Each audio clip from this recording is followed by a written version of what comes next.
નમસ્કાર દર્શક મિત્રો, ખબર છે .com પરથી હું દ્રષ્ટિ આપ સૌનું સ્વાગત કરું છું. દર્શક મિત્રો, આપણે પગાર ઓછો પડે અને આપણે નોકરી છોડીએ તો એ વાત ઘણા બધા લોકો સામાન્ય લેશે, પરંતુ જો કરોડોની અંદર તમારી સેલરી હોય ને તમે છોડી દો તો કેવું લાગશે? તો જ્યારે મોટાભાગના લોકો સ્વપ્ન જુએ કે બધું જ તમારી પાસે હોય ત્યારે સફળતાનો ખરેખર અર્થ શું થાય? શું તે ઉચ્ચ પગારવાળી નોકરી છે, સુંદર ઘર, કે પછી પોતાની શરતો ઉપર જીવન જીવવાની સ્વતંત્રતા? હવે આ પ્રશ્ન એક ભારતીય ટેક પ્રોફેશનલ તનુ પુરીએ વિશ્વની સૌથી મોટી કંપનીઓમાંની એક વર્ષો સુધી કોર્પોરેટ સીડી ચડ્યા પછી પોતાને પૂછતા જોવા મળ્યા. હવે પુરી શિકાગોમાં પતિ અને પુત્ર સાથે એક સ્વપ્ન જેવું જીવન જીવતા હતા.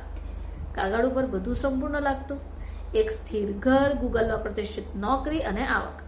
પરંતુ સફળતાની ચમકતી છબી પાછળ એક શાંત અસ્વસ્થતા અનુભવવા લાગ્યા, જેમાં જીવનમાં મુખ્ય નિર્ણય ફેરવાઈ ગયો. એક ઇન્સ્ટાગ્રામમાં વિડીયોમાં તેમણે જણાવ્યું કે તેણીએ તે તબક્કા ઉપર પ્રતિબિંબ પાડ્યું અને કહ્યું કે જીવન લગભગ સંપૂર્ણ હતું. જોકે તે લગભગ બધો જ ફરક પાડી દીધો. નાણાકીય સ્થિરતા, વ્યવસાયિક માન્યતા હોવા છતાં પુરીને લાગ્યું કે તેમના જીવનમાં કંઈક ઊંડું ખૂટે છે, સમય પર નિયંત્રણ અને પસંદગીનું.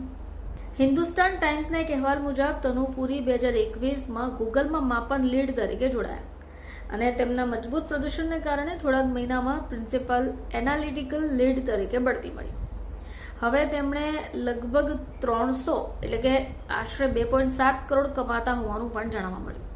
હવે આ ઉચ્ચ કમાણી કરનાર વ્યવસાયિકોમાં સ્થાન આપે છતાં તેમને વ્યવસાયિક સફળતા અને નાણાકીય સુખાકારી હોય, તેમણે પ્રશ્ન શરૂ કર્યો કે શું પગાર આધારિત માર્ગ ખરેખર લાંબા ગાળાની સંપત્તિ સર્જન તરફ દોરી શકે છે?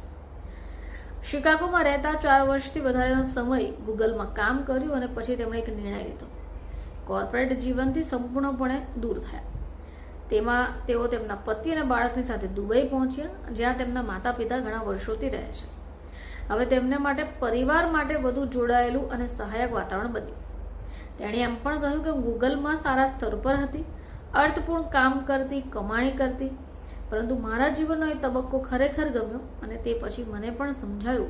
તેમને ખ્યાલ આવ્યો કે તેમની કારકિર્દી સમૃદ્ધ હોય છતાં જીવનશૈલી પ્રતિબંધિત લાગતી.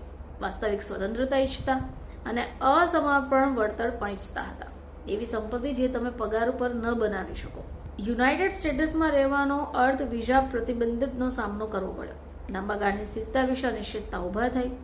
હવે જે કારકિર્દી જીવનના નિર્ણયો સુગમતાને મર્યાદિત કરે, ઉપરાંત ભારતથી લગભગ 8000 માઇલ દૂર હોવાનો અર્થ એ પણ હતો કે કૌટુંબિક સહાય પ્રણાલીઓથી દૂર રહેવું, જેમાં ખાસ કરી નાના બાળકો માટે માતા પિતા ખૂબ જરૂરી છે.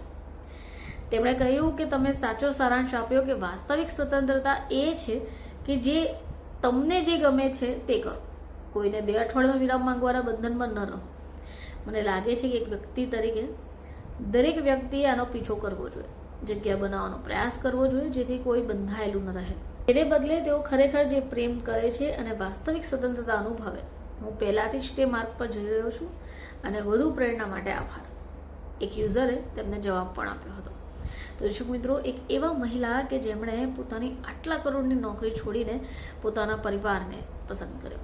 ફરીથી આપ સમક્ષ હાજર થઈશું, ત્યાં સુધી જોતા રહેજો ખબર છે .com.